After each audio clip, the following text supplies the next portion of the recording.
Assalamu alaikum, my dear brothers and sisters in faith. Oh, do I have a message for you today? And it might come with a touch of firm guidance. This is something that came through in reflection, inspired by the wisdom of our Creator. And I know someone out there is meant to hear it right now. So, I'm sharing it with sincerity. When I say these words, understand that I mean them with deep compassion and care. But whoever this is for, I know you're someone who can handle it. And you're at a stage in your path where you need this reminder of accountability. Use your wisdom and discernment as you listen. Because I sense you've faced great trials and tests from Allah, and I'm not saying your life has been easy. But sometimes that gentle nurturing can only take you so far. At times you need a strong push forward, like a reminder from the Quran to strive in the way of Allah. So, take this as a loving nudge from your faith. This is from some reflections I've been gathering, working on a collection of reminders, drawn from Islamic teachings that you can turn to for guidance, intuitively finding what speaks to your heart at the moment. Anyway, this one came to mind last night, so let me share it with you. This is it. The culmination of all this is the turning point. This is the turning point of all turning points. There is no going back now. You know too much of the truth. There's too much wisdom from Allah woven within you to ignore it. It calls out to you. Its voice is inescapable.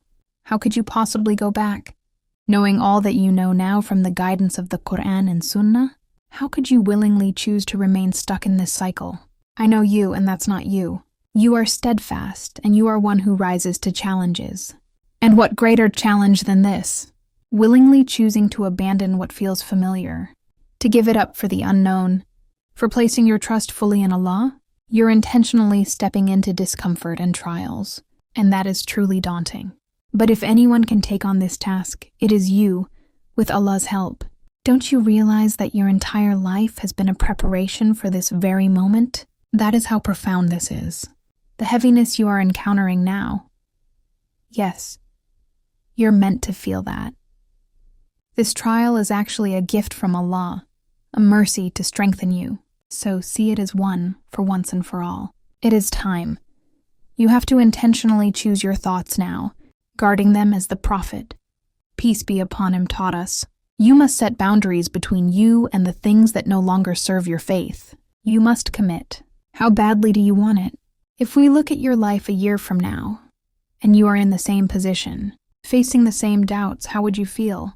Where do you want to be? Who do you want to become in the sight of Allah? Enough excuses. Enough holding back. You are capable of more through His grace. Get determined for it.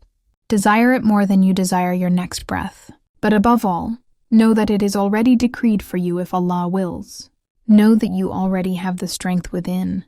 That the seed of faith has been planted long ago, and you are simply now waiting for it to flourish. So, enjoy the wait. Get excited because, my dear, you are going to have the most beautiful outcomes you have ever seen. Insha'Allah. How blessed is that? Embrace this energy now as your faith grows to reach the light of guidance. You have to make a choice. When this reflection came last night, I knew it wasn't just for me. I needed to share it. But I feel like right now, you are at a pivotal turning point in your journey of faith, and you are being faced with so many options or choices.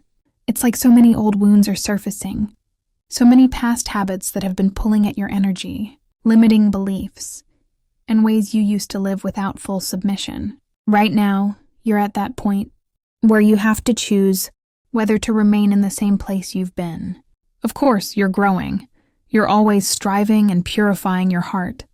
But you can't remain indifferent forever. The energy I'm sensing is that you've been like an observer in your own life, in this neutral position where the goals you want to pursue in Allah's way, you haven't fully committed to them yet.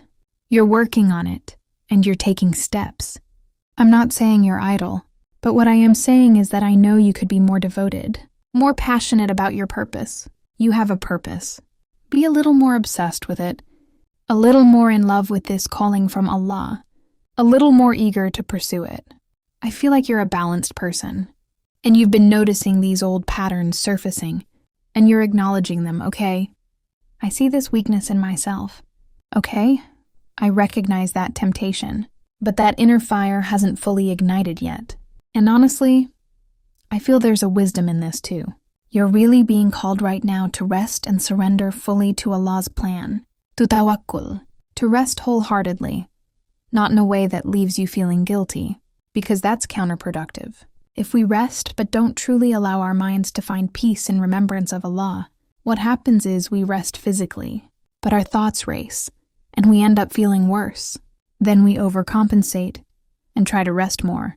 But it's this endless cycle that doesn't fulfill us. So, right now, in this period you're going through, you've been called to rest, and there is purpose in it, because you're being prepared for something great. You've been prepared for something significant, and now you're at that pivotal point where there is no going back. You are at the crossroads where you realize, I actually have to commit to this. I can no longer stay in this neutral observer position anymore.